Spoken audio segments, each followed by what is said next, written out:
Now you're in for a real treat, living history. We are so thrilled today to have two real Rosie the Riveters with us. One of them is Phyllis Gould, who worked in Kaiser in Richmond as a welder. The other is Mary Peterson, who worked in Marin also as a welder, and they're going to tell you their stories. Phyllis and Mary.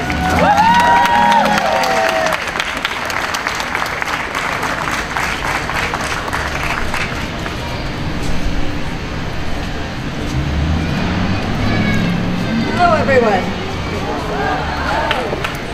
Back when I was the age of these young ladies behind me, I had no expectation of joining any workforce except the one in the home.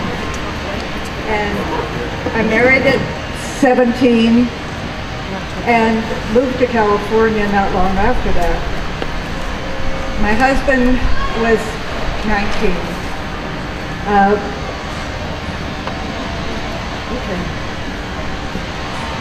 As the war talk developed and shipyards were being built in the Bay Area, my husband said he wanted to go to welding school and get a job in the shipyard.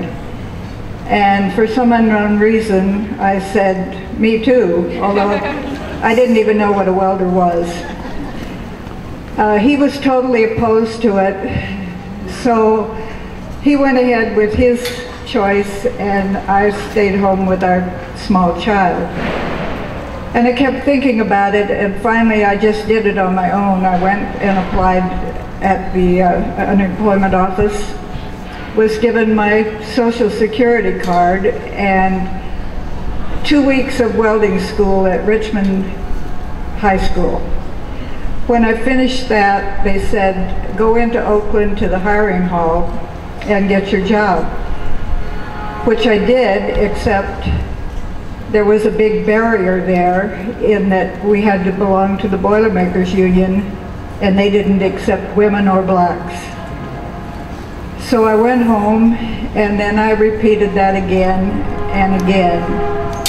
And finally one day when I applied and they said no, I started crying and walked back through this room and some man said, go back up there. So I did, and it turned out that was the day the Boilermakers Union had caved in and accepted women.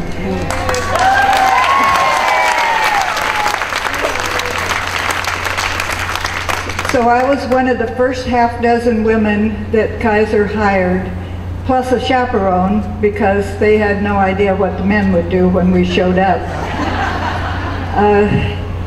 It all went well.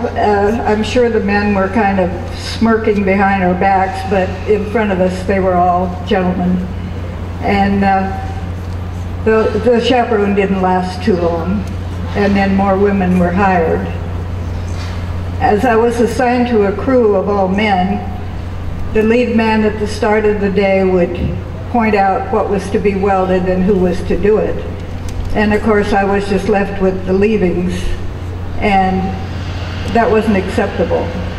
So one day I just in lockstep behind him, as he would point to something, I'd say, I can do it. And to shut me up, he said, okay, do it.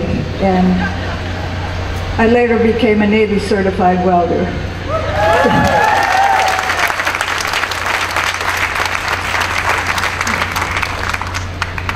I never expected to work outside the home. So this was a big change, and after the war I went back to that role and had 4 more children.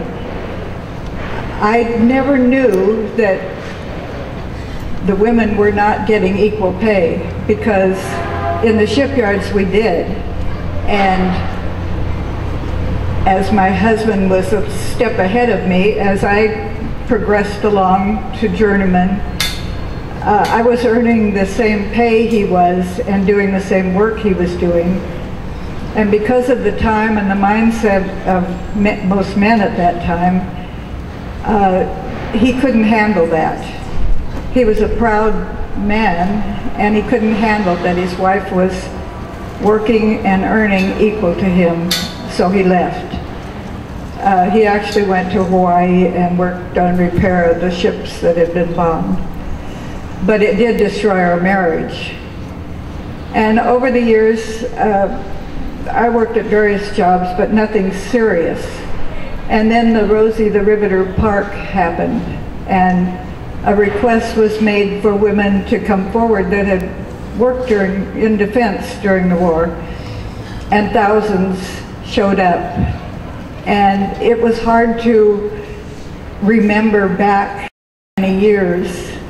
In fact, when my daughter was 16, we'd gone to her boyfriend's house, and he was welding on his motorcycle, and I casually mentioned something about welding, and my daughter went into shock. She likes me now. But my suggestion to these young women is ask for what you want, because you're not going to get it unless you do. And be persistent and ask over and over. They have all these opportunities to do and be anything they choose, and I envy them. Thank you. Thank you. Thank you, Phyllis Gould.